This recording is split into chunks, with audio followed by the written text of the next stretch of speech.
everyone, my name is Sarah. I'm a senior in high school and I've been a Girl Scout for nearly my entire life. I first learned to hand sew when I was really young, and ever since, not only has it been really helpful, but I've gotten super passionate about sewing and I want to pass on those skills to other kids.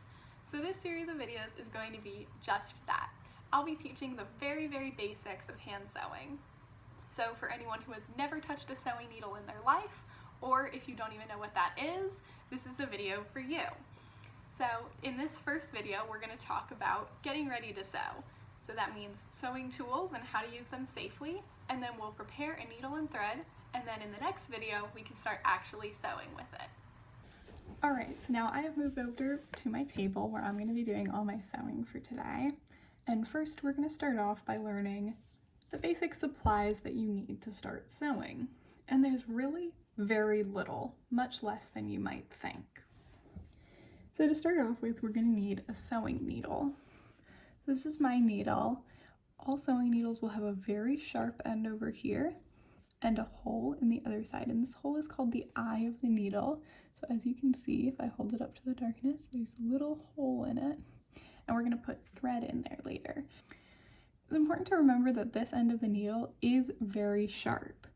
It is designed specifically to poke through fabric, and it can poke you. So make sure if you're ever holding a needle that you always hold it by the side or by the end with the eye, and that you never touch this side. And then the next thing we're going to need, setting our needle aside for a second, is some thread. So thread comes in all different colors and thicknesses and all sorts, but this is my nice thread. I'm going to be using some black thread for today. And if you look closely at your thread, you might be able to see that it almost looks like it's different threads all woven into one. And that's because it is actually. So that's what makes thread very tight. So then if you pull on it, it is not going to break.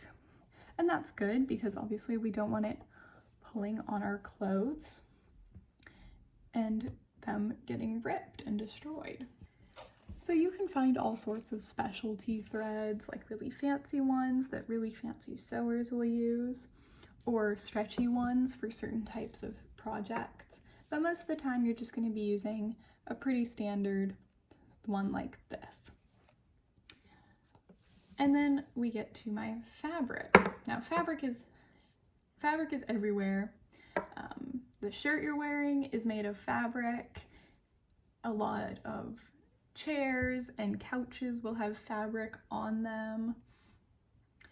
There are lots of different kinds of fabric. Some are really stretchy, some really aren't. Some are really thin, some are very thick.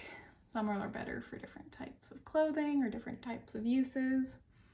But I find the best kind of fabric to use when you're first learning to stitch is this. This is called felt.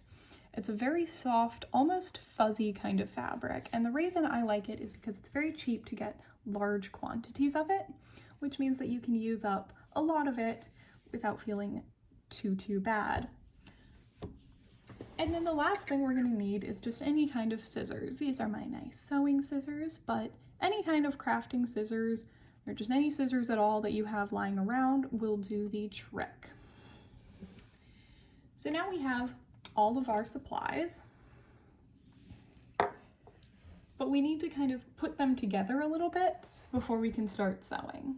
So what we're going to do is we're going to cut a length of thread. I'm going to cut one that's about the length of my forearm. So I'm just going to measure out roughly to my elbow and then holding the thread in my hands, and I'm just going to cut it to that length with my scissors. And then we are going to do the next step. And so as I mentioned before, this hole in the back of the needle is for thread to go through. And this process is called threading the needle, and it's a little bit tricky, but in theory it's very simple.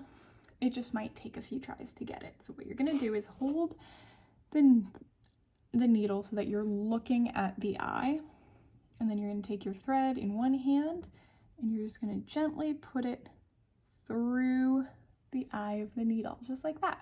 And then when it's there, you can pull and see it's secured in the eye. And that is called threading the needle. Now, I got mine on my first try because I've done this a lot.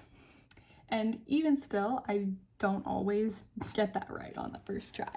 So if you didn't either, that is totally okay. Go ahead and try again.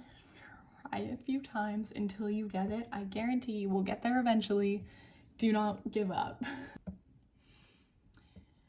All right, so now our needle is threaded. It's through the needle, but if we were to start sewing like this, if I were to move my scissors, and I were to just take my fabric and poke it with the needle and pull it through, then all of my thread would come with me. And that's not ideal because thread is meant to hold fabric together. And if it can't be inside the fabric all times, that's not helpful. So we're going to tie off the ends of our needle, and there are a couple ways to do this. So the most common way would be to leave a short tail about that long, and then let the rest of your needle thread come down and tie a single knot in the end of the thread here. But what I think might be best for beginners, and a method that even still I use a lot, is to actually take both of your threads and line up the ends of them, just like that, so they're even. And then I'm going to tie it into a knot, just a really standard knot, right or left and through. And that's made a little knot there, but that's not tight at all, so I'm going to do that again. Just taking my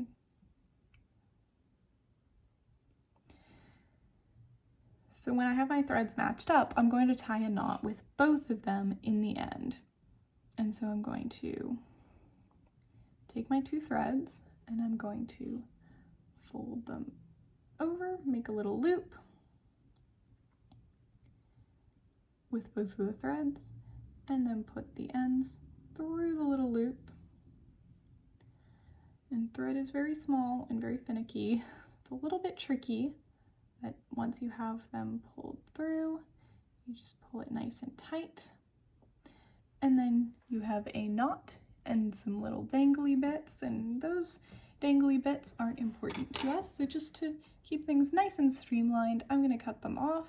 So I'm going to get pretty close to the knot, still leaving a little bit of excess so that it doesn't come undone, just like that. And then like that, you'll see that the needle is tied into with the thread. And so like that, you can see that the thread is tied almost around the end of the needle. And so it's secure in there and it's secure on the ends. And so the reason I like to double up is a few reasons. One, I think it is a lot easier to make sure you have a thick enough knot if you are using two strands of thread like we are here, rather than one strand like you might typically do. And two, it's going to make things a lot easier down the line, and I'll show you what I mean when we get there.